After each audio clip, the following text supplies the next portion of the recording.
These early inhabitants left behind intriguing artifacts and monuments, like the mysterious Lady of Elche sculpture. The Lady of Elche, now housed in the National Archaeological Museum of Spain, serves as a tangible reminder of the rich history that unfolded on the Iberian Peninsula long before the arrival of the Romans. Their legacy can be seen in the languages, art, and customs that would later shape the identity of Spain. In the 3rd century BCE, the mighty Roman Empire, expanding its reach across Europe, set its sights on Iberia. The Roman conquest of the peninsula was a gradual process, marked by fierce resistance from the native Iberians and Celts. However, by the 1st century BCE, Rome had established firm control over most of the region, incorporating it into their vast empire as Hispania. The Romans, known for their advanced engineering and urban planning, left an indelible mark on the infrastructure of Hispania. They constructed an impressive network of roads, aqueducts, and cities, many of which still stand today as testaments to their enduring legacy. The city of Italica, located near modern-day Seville, is a prime example of Roman urban planning. Founded in 206 BCE, Italica boasts a well-preserved amphitheatre, the 3rd largest in the Roman Empire, capable of holding over 25,000 spectators. The Romanization of Hispania was a transformative process, leaving an enduring legacy on the language, culture, and identity of Spain. The Visigoths, initially Arian Christians, eventually converted to Catholicism in the late 6th century, a decisive moment that aligned them with the dominant faith of the Iberian population. This conversion facilitated a degree of cultural fusion between the Visigoths and Hispano-Roman populations. The Visigoths, eager to consolidate their rule and create a unified legal code, compiled the Liber Judiorum, also known as the Visigothic Code, Visigothic King. During our reign, we faced challenges from both internal strife and external threats. Despite these challenges, we left our mark on Spanish history, contributing to the development of legal and cultural institutions that would shape the future of the Iberian Peninsula. The Umayyad Caliphate, centered in Damascus, initially governed Al-Andalus. However, in the mid-8th century, Abd al-Rahman I, an Umayyad prince who had escaped the Abbasid revolution, arrived in Al-Andalus and established an independent emirate in Cordoba. Under Abd al-Rahman and his successors, Al-Andalus flourished, becoming a center of learning, culture, and economic prosperity. Muslim scholar, the Islamic period in Spain was a golden age of intellectual and artistic achievements. The Great Mosque of Cordoba, a masterpiece of Islamic architecture, stands as a testament to the artistic brilliance of this era.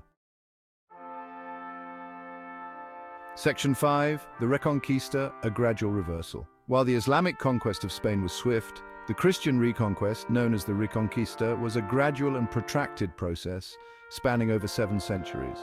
The Reconquista was not a unified movement, but rather a series of shifting alliances and conflicts between Christian kingdoms in the north and Muslim taifas, or small kingdoms in the south.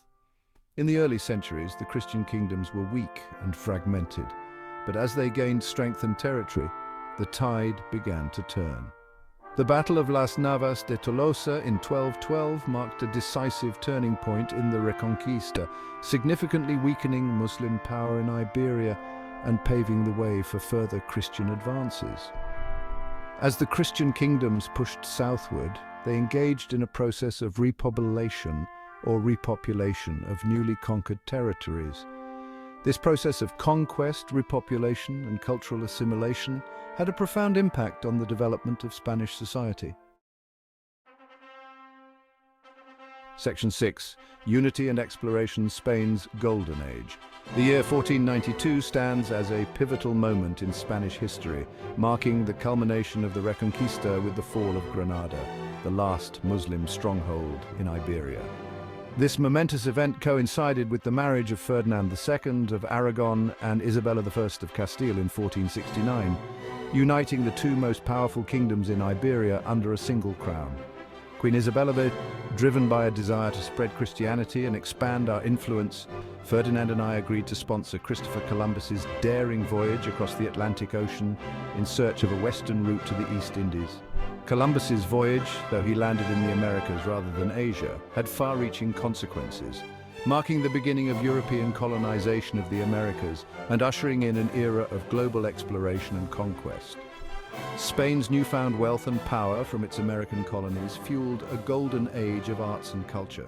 This period, known as the Siglo de Oro, or Golden Age, witnessed a flowering of Spanish literature, art and architecture, cementing Spain's place as a major European power.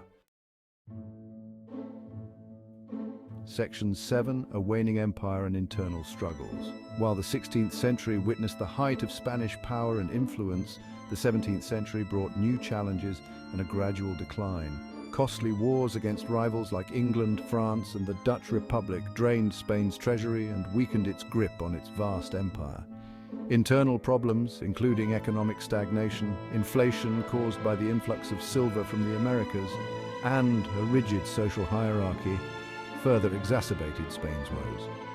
The Spanish Armada, a formidable fleet of warships sent by King Philip II of Spain to invade England in 1588, suffered a humiliating defeat at the hands of the English Navy. This defeat marked the beginning of the decline of Spanish naval dominance and the rise of England as a global power. Spain's decline was further hastened by a series of weak rulers and costly foreign wars throughout the 17th century. Despite these challenges, Spain remained a major European power throughout the 17th century. Section 8. The rise of nationalism and the loss of empire. The 18th century marked a period of profound change in Europe, as Enlightenment ideas challenging traditional notions of monarchy and empire spread throughout the continent. Spain, once a bastion of Catholic orthodoxy and imperial might, found itself increasingly at odds with the changing times.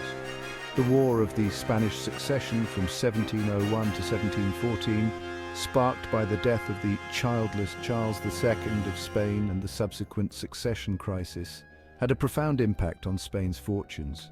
The Treaty of Utrecht in 1713, which concluded the War of the Spanish Succession, resulted in Spain losing its Italian possessions and Gibraltar to Great Britain.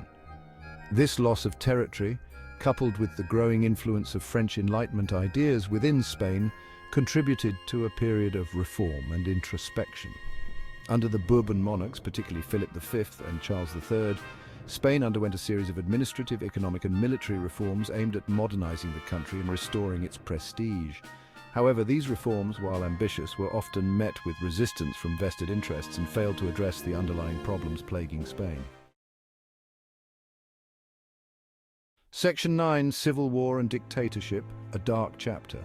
The 19th century was a turbulent period for Spain, marked by political instability, social unrest, and economic hardship. The country experienced a series of coups, revolutions, and changes in government as liberals, conservatives, and republicans vied for power. The loss of Spain's American empire in the early 19th century had a profound economic and psychological impact, leading to a sense of national decline and a search for a new identity. The Spanish Civil War, which erupted in 1936, was the culmination of these long-simmering tensions. The war pitted the democratically elected Republican government against a nationalist faction led by General Francisco Franco. The war, which lasted for 3 brutal years, had a devastating impact on Spain, claiming the lives of an estimated 500,000 people and leaving the country deeply divided. Franco's victory in 1939 ushered in a period of dictatorship that would last for nearly 4 decades. Section 10, Modern Spain, a European success story. Following Franco's death in 1975, Spain embarked on a remarkable transition to democracy. King Juan Carlos I, Franco's designated successor, played a key role in guiding the country through this delicate process. A new constitution was approved in 1978, establishing Spain as a parliamentary monarchy and guaranteeing fundamental rights and freedoms. Spain's transition to democracy was remarkably peaceful and successful, earning the country international admiration.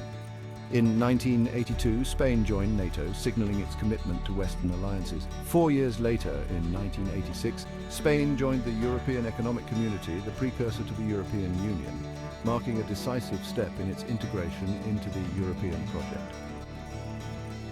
Modern Spain is a vibrant democracy with a thriving economy and a rich cultural heritage.